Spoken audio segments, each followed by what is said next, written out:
klien kami.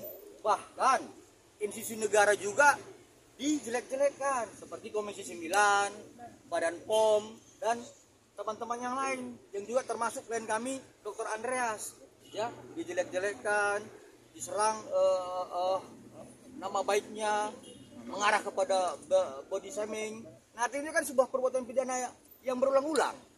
Nah, saya heran juga kenapa penyidik tidak melakukan penahanan terhadap si tersangka itu. Nah, inilah kenapa kemudian kami datang ke Mabes Polri untuk menyampaikan surat keberatan kami kepada Bapak Kapolri melalui Seki Irwas. Seperti itu. Bang, berharap dijemput paksa kah, Bang? Kenapa? Berharap dijemput paksa. Wah, iya dong. Jadi kan kita undang-undang hukum acara mengatur itu. Nah, artinya kalau misalkan ada yang sudah ditetapkan menjadi tersangka dan tidak menghormati asas formil, ya Polri harus kembali menaikkan martabat Polri. Jadi jangan mau diatur oleh tersangka yang jelas sudah melakukan tindak pidana seperti itu. Bang, ini kan artinya proses sudah berjalan, Ya. dan Anda juga ditetapkan tersangka. Artinya kan sudah ada proses yang berjalan, tapi kenapa abang terkesan terlalu buru-buru? Artinya kan itu kewenangan penyidik untuk menahan atau memanggil kembali. Saya pribadi tidak terkesan buru-buru, tetapi hukum acara memerintahkan kami untuk meledakkan konstitusi. Itu aja, ya. Jadi kalau kami sebagai penegak hukum, salah satunya penasihat hukum, hormat kepada kitab suci hukum acara, maka semua penegak hukum harus hormat terhadap kitab suci hukum acara. Tapi itu aja ya. Ya. Hari ini kan kabarnya kan RM datang ke sana ya, Bang. Tapi nggak ditahan. Nah, itu saya kurang tahu. Tanya aja sepenyidik, apakah dia datang hari ini, kemudian kenapa nggak ditahan, tanya penyidik. Ya, apakah hal-hal yang lain sudah dilakukan, saya nggak tahu. Yang pasti sampai dengan sekarang kami belum mendapatkan informasi adanya upaya-upaya paksa terhadap kedua tersangka. Ya, cukup ya. Oke ya. Abang tadi kan sempat bilang bahwa NM sudah tersangka, terus dia banyak keluar-keluar, artinya menjangkilakan lagi. Kenapa? Artinya klien abang takut atau seperti apa? Bukan.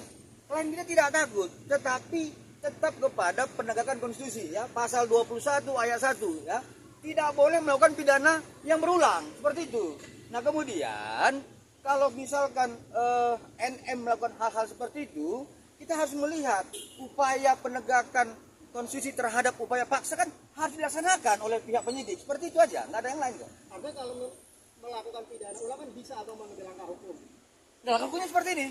Lah, artinya bisa laporkan lagi kan kalau misalkan si NM. Nah, ini kan masih dalam proses laporan kita yang terdahulu ya. Nanti kalau sudah penyidik melakukan upaya-upaya paksa sebagaimana kita hukum acara pidana, maka kita akan lakukan upaya hukum yang lain melaporkannya ya.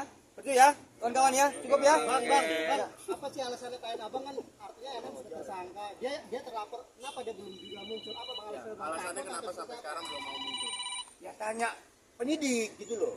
Bukan klien Klien abang. abang. Saya. Oh, klien saya ngapain muncul? Untuk apa dia muncul? Artinya orang yang melaporkan bang, terus ini udah berjalan. Munculnya klien saya itu nanti dalam persidangan. Seperti itu ya. Ya, kita akan mendengarkan bukti-buktinya, kemudian melihat bukti-bukti yang disampaikan klien kami dalam laporannya di Polda Metro Jaya. Seperti itu ya. Dia tidak perlu wajib untuk tampil seperti itu, ya. Seperti itu ya. Cukup ya. Oke. Terima kasih, Bang.